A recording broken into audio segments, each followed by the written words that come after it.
O amor acima de tudo. Ainda que eu fale as línguas dos homens e dos anjos, se eu não tenho o amor, sou como sino ruidoso, ou como símbolo estridente. Ainda que eu tenha o dom da profecia, o conhecimento de todos os mistérios e de toda a ciência, ainda que eu tenha toda a fé a ponto de mover montanhas, se eu não tenho amor, eu nada sou. O texto que você acabou de ouvir é um trecho da carta de São Paulo à comunidade de Corinto. Paulo foi um dos primeiros a escrever cartas no início da era cristã. E é sobre esse gênero textual, cartas, que eu vou falar para você neste vídeo. Mas antes, inscreva-se no canal, ative o sininho para receber notificação de novos vídeos e, logo depois da vinheta, eu falo com você.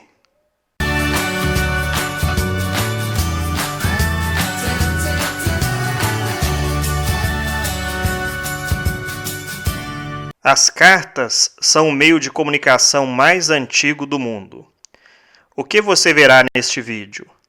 Origem das cartas, de onde elas vieram, como é estruturada uma carta pessoal e como fazer a disposição no papel, a linguagem que deverá ser utilizada, exemplos de cartas pessoais e sugestão de leitura para você se inspirar e escrever a carta para a atividade proposta. A origem das cartas é indefinida. O que se sabe é que os antigos reis do Oriente Médio já as escreviam. Alguns estudiosos dizem que o gênero carta é que deu origem a todos os outros gêneros que existem e que já existiram, ao lado do mito e dos contos populares, por ser um dos textos mais antigos do mundo. Há milhares de anos antes de Cristo, no Egito Antigo, as cartas eram escritas e levadas ao seu destinatário por pessoas montadas em cavalos, em camelos ou mesmo a pé. Eram os chamados mensageiros. Na Bíblia, por exemplo, um dos gêneros textuais que está em seus livros é a carta. A tradição atribui a Paulo 14 cartas, destinadas a comunidades como Corinto, Efésios e Romanos. Outros seguidores de Jesus, como Pedro e João, também escreveram cartas. A primeira carta escrita no Brasil foi a de Pero Vaz de Caminha, ao rei de Portugal, comunicando a chegada da esquadra de Cabral à nova terra. A carta foi levada a Portugal por um dos navios, que retornou dias depois. Não se pode dizer que esse gênero textual desapareceu de nossa convivência, mas sim que ele alterou sua forma de envio. Antes, a carta era manuscrita ou datilografada, em papel e enviada dentro de um envelope fechado e selado pelos correios a um destinatário pessoal ou institucional para diversas finalidades. Hoje, a estrutura da carta continua, mas mudou o canal de envio. Antes pelos correios, agora pela internet, como é o caso do e-mail e mensagens, surgindo assim novos gêneros textuais. Muda-se o canal, mas as cartas continuam a existir, e são várias. As cartas de solicitação e reclamação, a carta aberta, a carta pessoal, a carta do leitor. Todas apresentam estrutura semelhante e indispensável para escrevê-las. E é sobre a estrutura que falarei a seguir. Estrutura da carta pessoal. O que preciso saber? A carta que você vê agora é uma carta pessoal que o escritor Machado de Assis enviou a seu amigo Mário de Alencar em julho de 1908. Rio de Janeiro, 16 de julho de 1908. Meu querido amigo, antes da chuva já eu tinha resolvido não sair. Obrigado pelas notícias. A demora da alfândega é a mesma causa que o Lanzac me dá há muitos dias. Melhor é não insistir no caso. Aqui estou em silêncio, e a sua carta valeu por gente. Desculpe o apressado da resposta. Amanhã penso que não sairei, ainda que haja bom tempo. Muito obrigado a todos os seus, a quem peço que apresente os meus respeitosos cumprimentos. E para si, um abraço do velho amigo Machado de Assis. Um traço presente na correspondência de Machado de Assis são as marcas de afetividade, principalmente quando eles se despedem aqui no fechamento da carta. Velho amigo, do compadre e amigo, sempre seu. Essa afetividade tão presente na correspondência é algo que ultrapassa o tratamento formal. Então vamos para a estrutura e a disposição no papel. O texto ele é estruturado em 5 partes, que veremos a seguir. A primeira parte, local e data, que é colocada logo no início do texto. A saudação, Machado de Assis coloca de uma forma afetiva ao seu amigo José de Alencar. Depois da saudação é o corpo do texto, onde é colocado o assunto. O assunto que Machado de Assis coloca, o assunto que ele fala ao seu amigo Mário de Alencar, é a causa de não ter saído de casa. A próxima parte é a despedida, que ele também usa uma linguagem afetiva. E, por último, a assinatura. Observe que o texto ele deve ficar bem disposto no papel, para que os espaços fiquem bem distribuídos. Do local e data para a saudação, foi deixado um espaço em branco. O mesmo aconteceu entre a saudação e o corpo do texto. Entre a despedida e o corpo do texto, também foi deixado um espaço em branco. E entre a despedida e a assinatura, também, de maneira que os espaços foram bem distribuídos na folha de papel.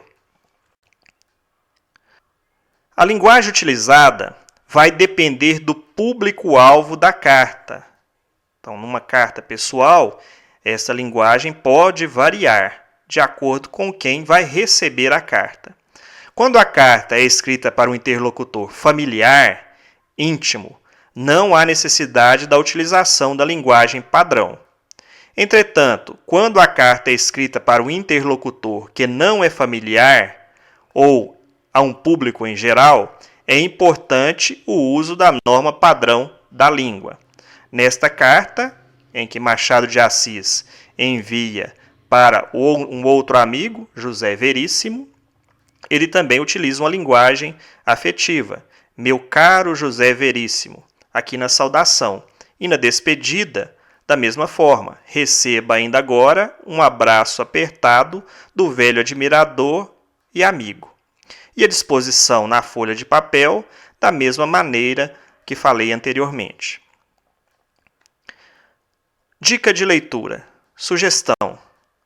A sugestão que eu trouxe para você é este site, correiosims.com.br.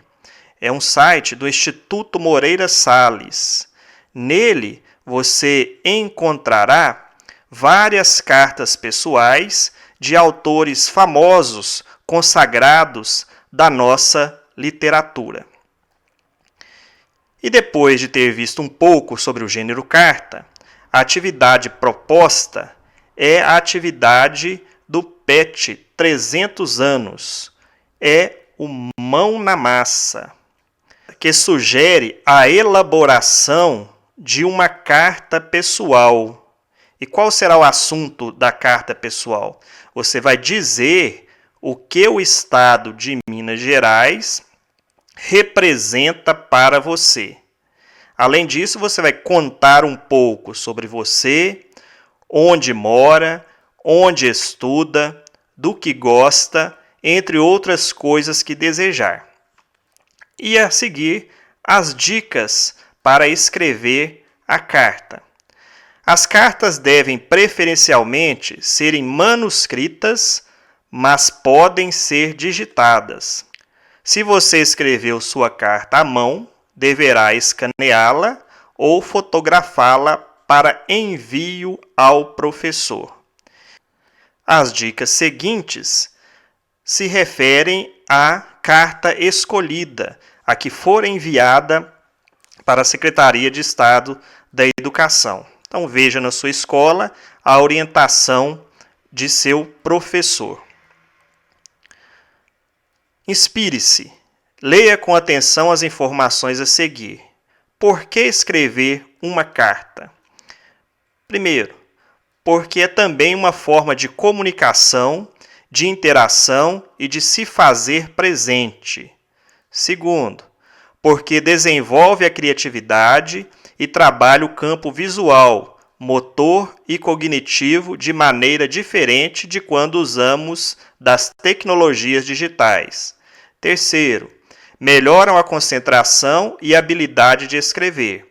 As cartas têm um potencial grande para criar empatia entre os seus correspondentes, já que mostram um interesse especial pelo outro e requer dedicação. E quinto, porque é charmoso, tem estilo retrô, retoma uma tradição e pode representar uma experiência nova. O PET ainda traz este exemplo de carta pessoal para você utilizar como modelo, observar e escrever a sua. Tudo que foi falado anteriormente sobre a estrutura da carta está presente nesta carta: local e data, saudação, o corpo do texto, a despedida e a assinatura. Observe também a disposição na folha de papel. Então, gostou da ideia?